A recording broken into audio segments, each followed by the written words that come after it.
Paz seja convosco. Louvamos a Deus por mais esta oportunidade que o Senhor nos dá de estarmos na sua casa, podendo louvar, adorar e bendizer o nome do Senhor.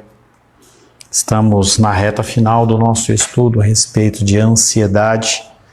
Estamos trabalhando no subtema viver bem, viver feliz, viver alegres. E finalizamos na semana passada sobre o subtema falando sobre confiança na providência de Deus. Falamos bastante sobre o contexto da igreja de Filipenses, que eram pessoas que eram doadores das suas coisas, elas tinham uma facilidade muito grande em compartilhar. Atos 16, ele vem falando sobre a formação dessa igreja de Filipos, que parte de uma mulher chamada Lídia, em que ela era uma grande comerciante naquele lugar, e aí a igreja se formou e ela foi crescendo. E contamos também a respeito da condição em que Paulo ele foi preso. Ele estava preso e, em vez de se queixar, em vez de ele reclamar de uma condição real na sua vida, ele louvava, adorava e bendizia o Senhor com hinos, com salmos, em gratidão ao Senhor. E à medida que a igreja de Filipos crescia, se mostrou-se que aqueles homens, aquelas pessoas, eram pessoas que davam um suporte para o ministério do apóstolo Paulo. E houve um tempo em que aquelas pessoas, elas não tinham condição. E o apóstolo Paulo, ele sabia que aquilo que estava acontecendo também era uma permissão ou uma vontade de Deus, e ele não se entristecia. E ele olhava para a condição dos filipenses, devendo, entendeu, poder ajudá-lo, apenas faltando uma oportunidade. E aí nós falamos que esta condição de oportunidade que o apóstolo Paulo trata é uma condição que ele é um termo dentro da floricultura, dentro da condição de pessoas que mexem com flor, que é a questão de o amor deles voltar a florescer, como se um botão novo de flores viesse a aparecer e abrir dentro de uma orquídea. Eu sei que sempre tem sido assim convosco, é como se ele dissesse, eu sei que tem sido sempre assim convosco, só que ainda não tiveram tempo de desabrochar. O nascimento das flores são sazonais e a estação propícia ainda não chegou, e o apóstolo Paulo ele via aquela condição daqueles homens e mulheres que eram provedores do seu ministério, que naquele momento não estavam provendo, mas ele entendia que era tudo vontade e tempo do Senhor. A confiança e a crença num Deus soberano faz com que você, diante das lutas e dificuldades, você saiba a quem clamar. Nós temos falado isso com muita frequência e cada vez mais, não só eu vou falar, mas você vai perceber em que os dias eles são maus. Os dias eles são maus. A Jenny postou um negócio no grupo da igreja que é uma realidade, ou deveria ser uma realidade. Dizendo que no dia do Senhor não é dia de você fazer outra coisa. É o dia de você acordar mais cedo, é o dia de você se preparar para você poder adorar ao Senhor. Você vai ter o seu tempo de descanso, você vai ter o seu tempo com a família, mas o domingo ele é o dia do Senhor. E se a pessoa ela não entende o contexto da soberania divina, ela vai começar cada vez mais a ficar abalada em relação às coisas que estão acontecendo. Ontem nós estávamos lá, acho que era por volta das 4 horas da tarde, sei lá. E aí creio que todos receberam aquele alerta de emergência lá no celular.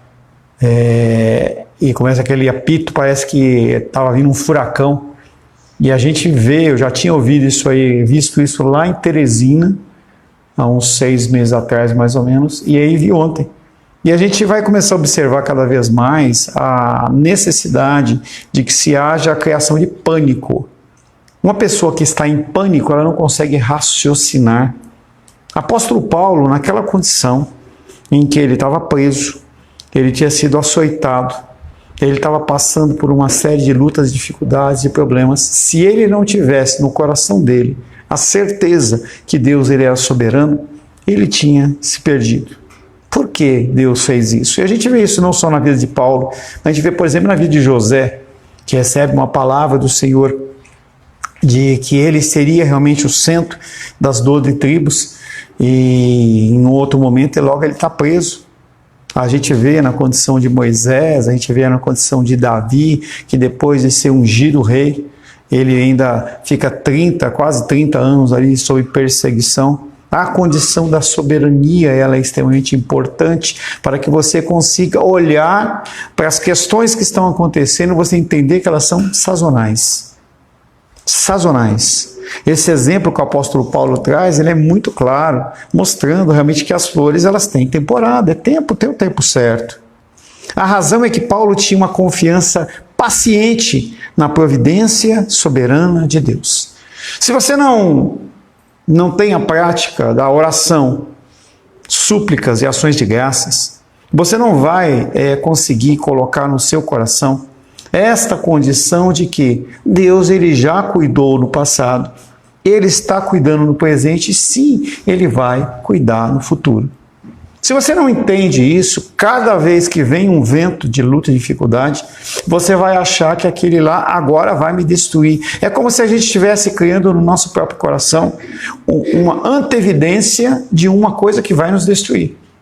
E não um próximo livramento, não uma próxima forma de um crescimento espiritual. Paulo tinha confiança na providência soberana de Deus. Ele entendia que ele tinha sido levantado pelo Senhor para uma obra específica. E que se o Senhor não desse para ele o alimento, se o Senhor não desse para ele a moradia, o transporte e os recursos necessários, ele iria parar. E nós queremos fazer as coisas de uma forma muito violenta, muito forçada, como se as coisas elas estivessem debaixo da nossa vontade, não da vontade do Senhor. Mesmo você estando no culto de domingo, levantando as mãos aos céus e dizendo que Ele é soberano.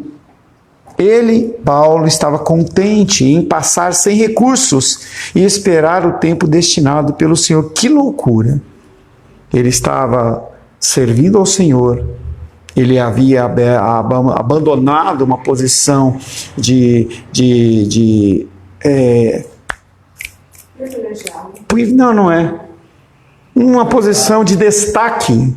uma posição de destaque, em que as pessoas olhavam, o reverenciavam, em que tinham medo dele. Ele era um homem que ele chegava e entrava nos locais e as pessoas olhavam, e naquele momento, aquele homem que foi separado por Deus para isso, já tinha passado por uma série de coisas, sido espancado, uma série de coisas, e ele estava feliz, porque ele entendia que aquilo que estava acontecendo, mesmo a falta de recursos, era uma mão de Deus.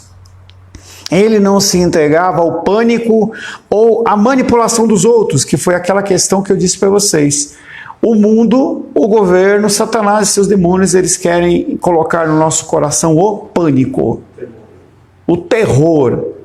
Não é temor, o terror. Quando você vê filmes, tem um filme de terror e tem um filme de horror. O terror, você se depara com situações sobrenaturais. Um vampiro, um lobisomem, um fantasma. A situação de horror, ela é uma situação em que você é tomado por uma situação, um sentimento no coração de um tremendo mal-estar. A elevação, por exemplo, de uma pessoa que não gosta, ou ninguém gosta, né? Mas uma pessoa que não gosta de barata, você imaginar um lugar infestado e você ali naquele meio. Horror! O que o mundo quer é que você entre nessa condição. Entre na condição do temor, do terror e depois do horror.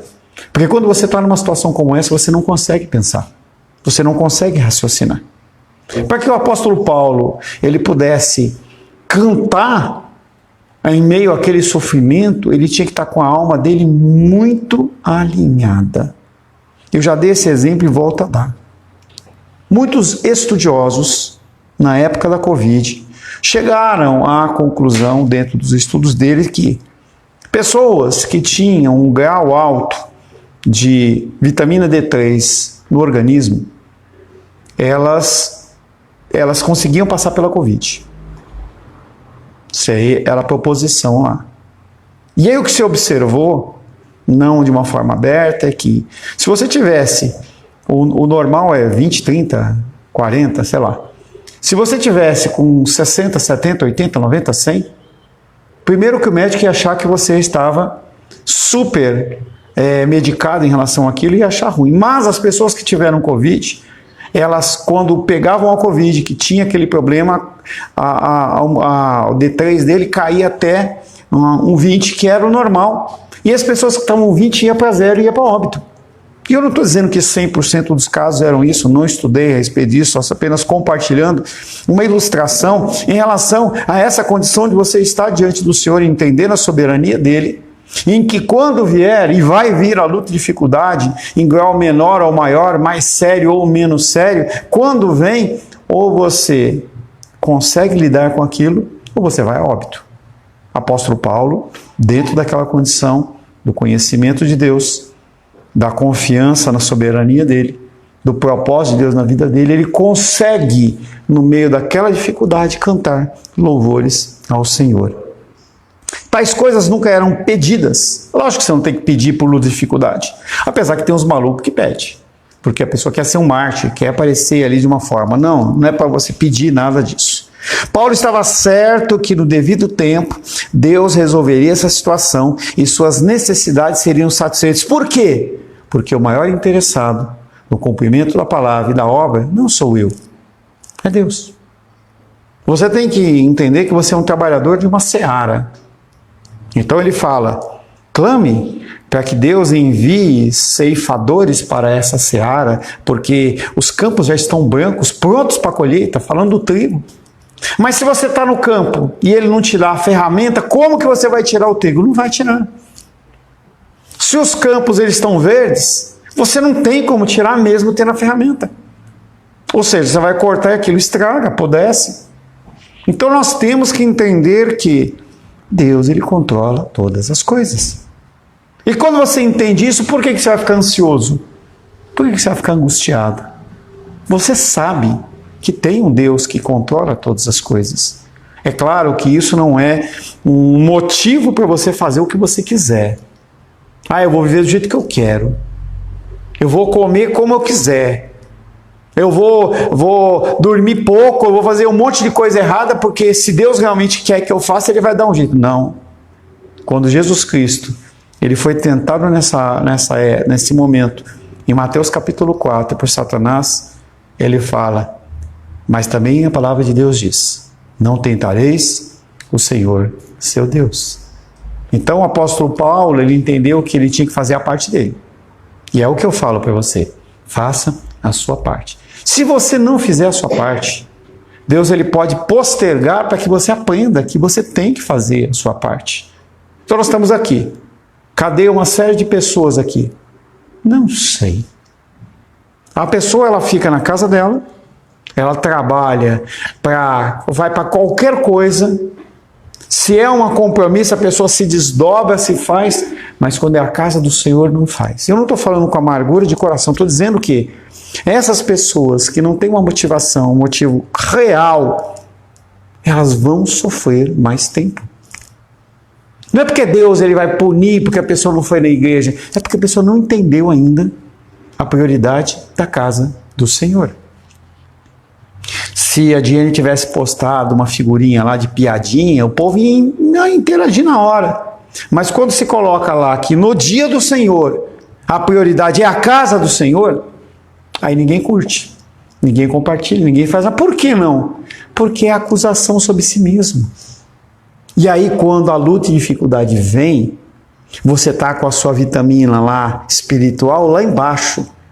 E aí você vai a óbito. A sua fé naufraga.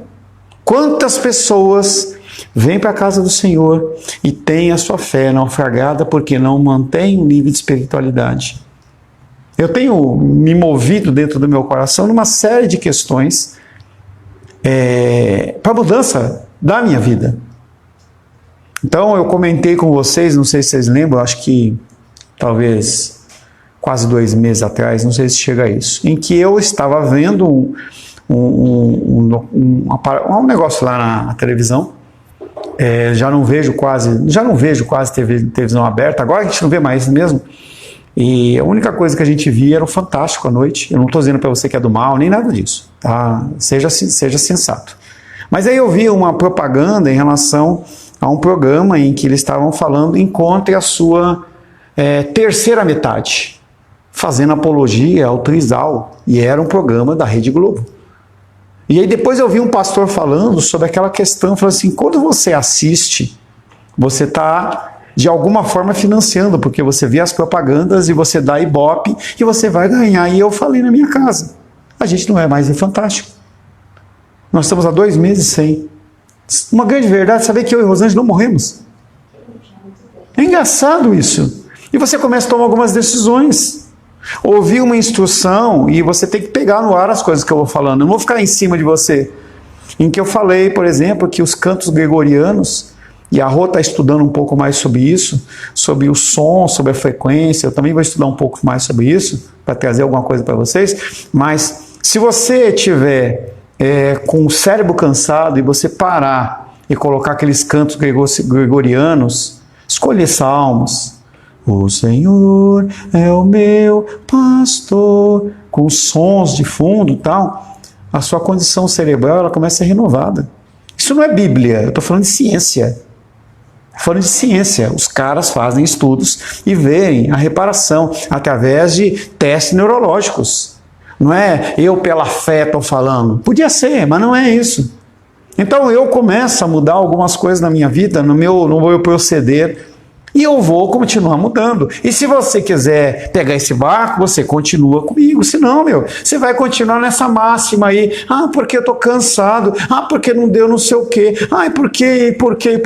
E você vai continuar sofrendo. Aí você vai querer viver o que o apóstolo Paulo está falando e você não vai viver. Porque você não está no timing certo. Deus ele não vai te dar uma coisa que você não vai saber aproveitar aquilo. E você tem que entender. Ele, Paulo, não se entregava ao pânico ou à manipulação dos outros. Tais coisas, para Paulo, ele entendia que tudo acontecia no devido tempo. Porque o maior interessado no cumprimento das coisas é Deus.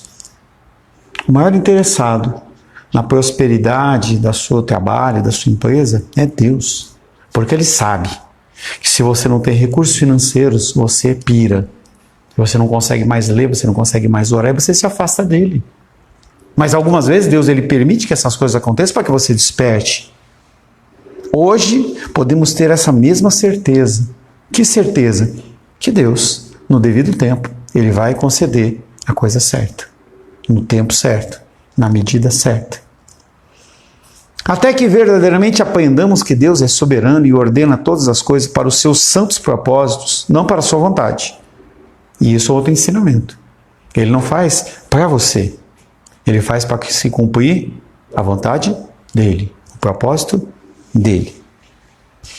Até que verdadeiramente aprendamos que Deus é soberano e ordena todas as coisas para os seus santos propósitos e para o supremo bem daqueles que o amam, não poderemos deixar de estar descontentes. Por quê? Porque esse descontentamento muitas vezes é a própria força motriz da sua dedicação. Se você está bem, você não procura Deus. Por isso que lá no Salmo 23 ele fala, mesmo que eu ande no vale da sombra e da morte. E muitas vezes Deus permite que a gente ande em campos como esse, para você buscar mais a Deus. Isso porque ao assumir a responsabilidade de ordenar nossas vidas, ficaremos frustrados em descobrir repetidamente que não podemos controlar todas as coisas. Se você achar que com mais trabalho, é por isso que eu falo no trabalho de domingo. Se você achar que é porque que você vai abrir a loja, você vai entregar um buquê, vai fazer isso, é isso que vai resolver a sua vida, Deus fala não. Não é esse caminho. E se você precisa aprender de uma maneira mais dura, eu vou mostrar para você. E Ele mostra para mim e para você. Mas as pessoas elas continuam achando que quanto mais horas eu trabalho, mais eu vou ser próspero. Essa é a matemática de quem? Do mundo. Eu tenho que trabalhar 24 horas por dia, eu tenho que trabalhar de manhã, de tarde, de noite, eu tenho que estar ligado o tempo inteiro. E o celular, ele nos facilita isso.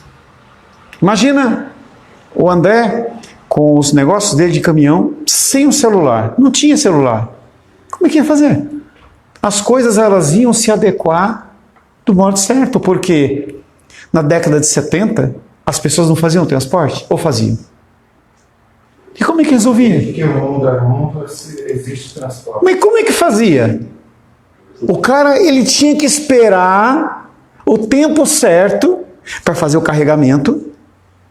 Ele não adiantava ele apavorar, porque o abastecimento só poderia ser feito no momento certo, em que haveria o contato de alguma forma, e a coisa iria fluir, ninguém iria morrer. A mesma coisa acontece conosco. Nós nos apavoramos porque nós queremos controlar as coisas. E nós não temos controle de absolutamente nada. E a palavra de Deus é muito clara, falando assim, nem um fio de cabelo você pode deixar branco ou preto, a menos que você pinte. Mas você pinta. E daqui a pouquinho ele cresce, ele vai voltar a ser branco. E você vai ter que pintar de novo. Porque nós não temos controle nem gerência sobre nada. Tudo já está sob o controle, mas de alguém muito maior do que você, do que eu. Tudo já está no controle de alguém maior do que eu. Um sinônimo para a providência de Deus é provisão divina, porém é um rótulo limitado para uma realidade teológica complexa. É um negócio que, pensa assim, provisão divina, é algo muito complexo. É algo que ele pode cair por dois lados. A ação divina ela pode ser um milagre, é algo sobrenatural, ou pode ser simplesmente a providência divina. São os dois campos. Você está enfermo, você está com uma dificuldade, está com um problema financeiro, uma dificuldade qualquer de ordem, Deus ele pode agir de duas maneiras. Ou ele pode agir da forma sobrenatural ou dentro da providência. Dentro do sobrenatural, nós temos que interagir também. Numa enfermidade, ore por pessoas.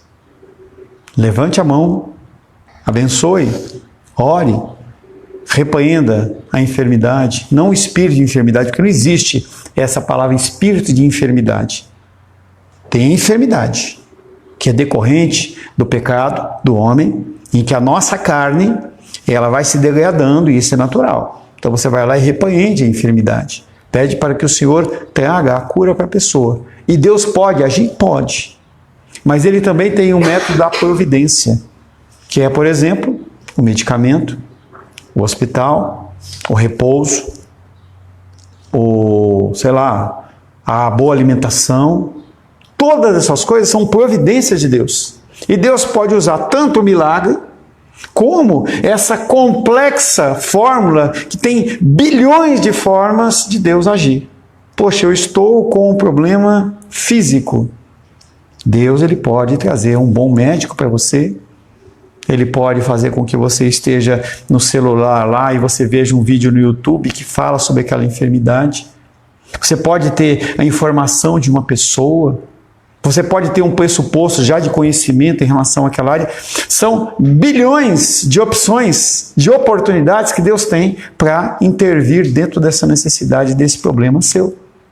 Então, quando nós falamos do texto lá de Filipenses, que o apóstolo Paulo estava preso, ele poderia ter feito o que ele quisesse, mas naquele momento ele pegou e deu ordem para o anjo foi lá, sacudiu os alicerces eles estão debaixo da terra. O anjo foi lá debaixo da terra e fez assim, ó, tão forte que a cadeia, e eu sei que fisicamente a coisa foi tão forte que a porta, ela começou a fazer assim e ela desencaixou e abriu. Mas ele poderia ter feito outra coisa? Podia. Então nós temos que entender que seja da forma simples para Deus, para nós não. Simples para Deus, ou complexa para Deus, ele pode sim nos trazer esse livramento. Pense no exemplo, como Deus providenciou e cuidou das vidas de José, de Ruth, de Esther. A gente vê a figura de José, em que Deus cria toda uma situação em que dois homens que eram servos do faraó vão lá presos, o padeiro e o outro lá era o copeiro, era o que fazia e o que servia. E aí Deus dá um sonho para ele e fala assim, olha, você vai ser livre e você vai ser morto. E isso acontece, os caras esquecem. E aí depois de um tempo, não é que esqueceu, não era o tempo certo. Deus, ele estava no controle daquilo ali e havia o momento certo, até que José foi liberto. Você pensa a figura de Ruth, em que ela é israelita, né? Ela sai da terra, ela volta para a terra e ali ela é usada para ser, diante daquelas dificuldades, a matriarca da família de onde nasceria o Messias. A gente pega a figura de Esther, que era Esther, pega a figura de Esther, que ela vai ser escolhida entre todas as mulheres daquela região, e era a mais bela, a mais inteligente, entendeu? E deve ser um mal de Esther, não é isso, né? Entendeu? De vez em quando tem que dar uma adoçada, né? Equilíbrio, né? E aí acontece que Esther é utilizada como aquela que ajuda a livrar o povo de Israel. Então a gente vê a ação sobrenatural de Deus, como ele fez com José, como ele fez com Ruth, como ele fez com Esther. Acorda, Manu. Como ele fez com Esther, com Ruth, com José e todos os outros, ele também faz comigo e com você. Não há diferença da ação comigo e a ação com você, a ação com Elias. Aquela figura, por exemplo, de Isaías, em que ele olha e fala assim, que ele olha e vê Deus no alto e sublime trono, e ele tem aquela visão, aquilo ali também pode ser para mim e para você. Mas você busca, você dedica tempo. No domingo, você vem para a igreja ou você fica em casa? Porque você está cansadinho, está com problema, está com isso, está com aquilo, está com aquilo. Como que você quer viver o melhor de Deus? Aí na sua casa. Se a pessoa não tem realmente um motivo sério, beleza. E por isso que eu não vou julgar. Mas, e se a pessoa não tem? Ah, porque eu perdi a hora. Mas você perde a hora para outras coisas? Perdi a hora. Ninguém tem despertador, porque todo celular que eu saiba tem despertador. E se você colocar o teu despertador recorrente, toda semana ele vai despertar naquele horário. E você vai poder ter o horário certo. Se você tem algum problema de qualquer sort, coloque em 2 celulares. Entenda que, se você começar a analisar, você vai ver que as desculpas elas vão ficar cada vez mais ridículas, porque você não tem como se justificar diante das... Mas eu quero viver o melhor de Deus, eu quero viver a soberania de Deus, eu quero ver o sobrenatural de Deus. Como é que você vai viver o sobrenatural de Deus se você não tem contato nenhum com o Senhor? Todos já fizeram comigo discipulado, e a gente vem falando a condição de que? Comunhão com o Senhor. Que comunhão tem? Ah, hoje eu estou cansado, hoje eu vou para o churrasco, eu vou para o... Você quer viver a prosperidade dele. Mas eu quero a prosperidade. Eu não quero ter esforço nenhum, mas eu quero ser abençoado. E aí quando a coisa pega, o que acontece? A pessoa ela corre aos pés do Senhor. Ainda bem que é Deus. Porque se fosse qualquer um de nós, agora você vai ficar ajoelhado no milho um tempo aí. É assim que a gente pensa, mas Deus ele é maravilhoso, é misericordioso. O contentamento vem de aprender que Deus é soberano, não somente pela intervenção sobrenatural, mas também pela orquestração natural. E que incrível orquestra é essa? Avalie a complexidade do que Deus está fazendo a todo momento, apenas para te manter vivo. O que... Estava ministrando uma menina da idade do Daniel, eu estou fazendo aconselhamento com ela, e aí eu estava falando sobre oração, de gratidão e tudo mais. E aí ela falava assim, é mesmo, pastor, se a gente for parar para fazer uma oração de gratidão, realmente a gente gasta tempo, né? Ela falou, mas como é que você faria uma oração de gratidão? Ela começou a falar, poxa, eu agradeceria porque eu tenho isso, eu tenho respiro e tudo mais, tal. Ontem estava eu e Luiz, encontramos uma senhora com a sua filha, e a filha, a neta dela, 11 anos, com leucemia. Aí você olha assim, para a perfeição da Manu, será que não dá para você gastar meia hora agradecendo pela perfeição do ser da pessoa? Será que isso realmente vai afastar ou atrapalhar o nosso dia? Quando você olha, por exemplo, a igreja da Coreia do Norte, na Coreia do Sul, as pessoas elas acordam 4 horas da manhã e ficam das 4 às 7 em oração. Não na sua casa, não na caminha quentinha. Eles têm os locais deles de oração lá, são igrejas, mega igrejas, e eles vão lá e começam o trabalho deles só depois. Como é que ele consegue? Dedicação. Se Deus assim o permitir, na quarta-feira eu estarei indo para essa conferência nos Estados Unidos, e nós vamos ficar numa comunidade lá, que eu ainda estou querendo entender, depois eu conto para vocês direito como é que é, que ele é uma comunidade chamada Comunidade Atos dos Apóstolos, e eles vivem, eu não entendo muito bem como é que é isso, tá? Eles entregam os bens, os caras administram, tudo é comum lá, é um comunismo, discuti bastante ontem com a Luísa a respeito disso, é um comunismo no cerne dele, mas sem a condição de que nós vemos no comunismo de hoje, em que tem pessoas que estão em cima e que eles ganham mais, tá? Eu não sei como funciona, mas independente, não é esse o objetivo. Todo dia, os pastores, eles se dividem e eles vão e fazem um culto de pelo menos 1 hora de devocional com cada família, antes que aquela família possa começar as suas atividades. Será que isso não gera comunhão na vida das pessoas? Será que se você não estabelecer regras para você fazer esse tipo de coisa na sua vida, você vai conseguir estabelecer esse processo de comunhão com o Senhor realmente? Avalie a complexidade do que Deus está fazendo a todo momento, apenas para te manter vivo. Quando olhamos as coisas sob essa perspectiva, vemos que é estupidez pensar que podemos controlar as nossas vidas. O funcionamento do nosso organismo é algo extremamente complexo. Então, a Diane compartilhou, semana passada, retrasada, que ela estava quase a tomar o medicamento dela. E aí, o que esse medicamento trouxe para ela? A falta desse medicamento traz que sintomas sobre a vida dela? Complexo o nosso organismo, uma disfunção, um hormônio desregulado, uma falta de sono, qualquer coisinha faz com que essa máquina, que é feita de uma forma perfeita, se a gente seguir os ensinamentos do Criador, ela funciona bem. Tome água. A pessoa, poxa, eu estou com dificuldade e tal. Você está tomando água? Toma água mesmo sem querer. Eu vi uma postagem lá no Facebook, apareceu uma moça lá, bonita lá numa praia assim, né, de biquíni, e aí havia um comentário assim, né, você tem muita sorte. E ela fala, sorte? Eu faço academia, eu me alimento direito, eu tomo água mesmo sem querer, eu tenho noites de sono. É lógico que a gente sabe que tem condições adversas, condições de pessoas em situações no organismo, mas se você tentar manter algumas formas de viver do que o autor da vida está mandando, você vai deixar de ter muitos problemas. Mas aí você acha que você pode controlar a sua vida. E você vai fazer o que você quer. Aí você tem o seu resultado.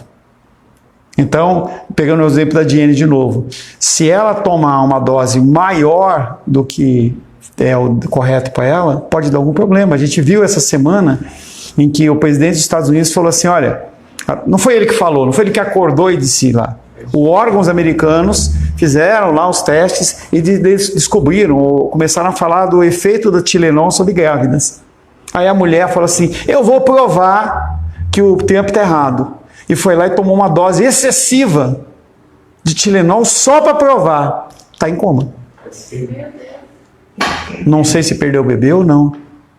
Por que a gente tenta fazer essas coisas? Porque a gente acha que a gente controla as nossas vidas. O mundo fala, controla a sua vida. Você que manda. Você que controla, você que faz. E Deus fala, não, quem controla e ordena sou eu. Quando olhamos as coisas por essa perspectiva, vemos que é estupidez pensar que podemos controlar nossas vidas. Quando desistimos desta busca inútil, estamos desistindo da maior fonte da ansiedade, o autocontrole, a autoconfiança. É você achar que você controla alguma coisa. Por que a pessoa fica ansiosa? Porque ela acha que ela tem que fazer algo. Já dei esse exemplo, vou falar de novo. Daniel, qual é o seu nível de preocupação de 0 a 10 que você vai almoçar hoje? Você está muito preocupado ou pouco preocupado se você vai ter comida na sua mesa? Hã? De 0 a 10. 3. 3 é muito. Então eu vou perguntar para a Luísa: Luli, qual que é o seu grau de preocupação de 0 a 10 que você vai ter almoço ou não hoje? Por quê? Porque ela não está tentando controlar a coisa. Entende? A dinâmica é a mesma. Se você, diante de uma luta e dificuldade, você acha que você é a peça central da coisa, você que vai resolver, você fica com fardo. Por que as pessoas se estressam? Por que as pessoas elas estão depressivas? Por que tem toda sorte de síndrome? Porque a pessoa ela acha que ela se controla, que ela vai resolver. Com certeza tem algum caminhão na estrada rodando para o André. O André tem controle desse caminhão, se vai quebrar, furar pneu? Tem algum controle lá? Não tem. Mas e se ele achar que tem? Aí ele vai ficar ligando, vai ficar preocupado. Será que é? Olha, quando chegar no posto, você me manda mensagem. Olha, no quilômetro 100 você me manda mensagem. E ele vai pegar um fardo para ele, que não vai mudar absolutamente nada. Paulo estava contente porque ele tinha plena confiança na providência de Deus. Mesmo preso? Mesmo com as costas rasgadas de chicote? Mesmo. Mesmo sem o recurso financeiro da igreja de Filipos, que era comum, é como se você tivesse lá o Bolsa Família, Bolsa Gás, Bolsa qualquer coisa, Bolsa do Inferno, esses negócios aí. E aí você tem aquilo lá, e aí no dia não entra. Desespero. Como é que eu vou pagar minha conta? Como é que eu vou fazer? Porque você tem que entender por que eu falei Bolsa do Inferno. Porque o objetivo é fazer com que você fique dependente cada vez mais do governo. É assim que é o objetivo. Eles não estão dando para você o benefício apenas para você votar neles. É para que cada vez mais você pare de pensar. Ele não quer que você empreenda. Ele não quer que você cresça. Ele quer que você dependa. Então eu dou o bolsa isso, bolsa aquilo, agora deu o bolsa gás. E o cara fica cada vez mais dependente. Coleira. Porque quando a pessoa... Exatamente. Eu não vou procurar um emprego, porque é mais fácil eu engravidar minha esposa e ter 10 filhos e receber a bolsa lá não sei das quantas do que eu ir trabalhar. E aí o que acontece? Cada vez mais as pessoas elas ficam dominadas por aquilo. Isso não é feito à revelia, isso é feito com um propósito. E você tem que ser esperto o suficiente para aproveitar o que você puder aproveitar, mas você não ficar dependente daquilo. Então, quando teve lá o negócio lá da pandemia, pessoas aproveitaram do recurso lá do negócio. Mas você tem que procurar sempre estar o quê? Se reinventando, sempre procurando novas opções. Sempre. A gente estava aqui antes de começar, a Lula estava mexendo no celular e falou assim, olha, que ela fez uns cursos de fotografia, né? Hobby dela. Olha, surgiu uma nova profissão. Curso de fotografia para dentista. Para tirar, ver estética, para ver, sei lá, um manjo. É uma oportunidade que ela vai ter. Se ela faz um curso desse, quando aparecer a oportunidade, o que acontece? Ela está na ponta da onda. Se ela já tem esse curso, o que acontece? Ela aproveita. Se ela está lá no fundo da onda, quando ela acabar o curso, já passou a onda. Então essas coisas nós temos a obrigação de ficar ligados com as coisas do Senhor. Paulo estava contente porque tinha confiança na providência de Deus. Essa confiança, porém, nunca o levou a uma atitude fatalista. Não estou nem aí. Eu vou deixar que Deus faça. O exemplo da vida de Paulo ao longo do Novo Testamento é este. Trabalhe o máximo que você puder. Dentro de princípios, dentro de métodos, dentro de regras. Não é para você trabalhar 24 horas por dia. Trabalhe o máximo que puder dentro de uma condição saudável. E fique contente com o resultado que Deus vai dar. Porque Ele é o que está no controle dos resultados. Então, nós temos que entender que se a gente normatiza a nossa vida, segundo os princípios de Deus, quando chega no domingo, eu estou na casa do Senhor e no horário. Eu vou louvar o Senhor, fazer minha parte. Quando chegar na segunda-feira, eu oro, eu já fiz a minha consagração, porque o culto do domingo é o dízimo do seu templo. Se você nunca pensou nisso, é exatamente isso. Quando você tem um recurso, você devolve o dízimo do Senhor e a oferta, você está consagrando o quê? O que você tem e o que você vai ganhar. É isso que acontece no dízimo. Quando você vem na casa do Senhor no domingo, você está falando, Senhor, obrigado pelos 6 dias de trás, e eu quero agradecer ao Senhor e consagrar os próximos 6 dias da frente. E aí você volta a fazer esse ciclo. Aí você decide que você vai ficar em casa. O que acontece? Você está dizendo para Deus, a semana que vem, quem pilota sou eu. Sabe o que acontece? Deus vai para o banco de trás e vai dar um cochilo. É modo dizer. E aí você vai pilotar do jeito que você quiser. E ele deixa. Você não está querendo? Você não está querendo? Então, fique à vontade. Veja apenas o resultado. Amém, meus queridos? Senhor, te louvamos, adoramos e bendizemos por esse primeiro período e pedimos que o Senhor possa, Pai, nos guiar, nos abençoar, nos livrar de todo o mal, nos dando cada vez mais o entendimento, a sabedoria e o conhecimento de que o Senhor controla e rege todas as coisas. Oramos em nome de Jesus. Amém. Graças ao nosso bom, querido e amado Deus.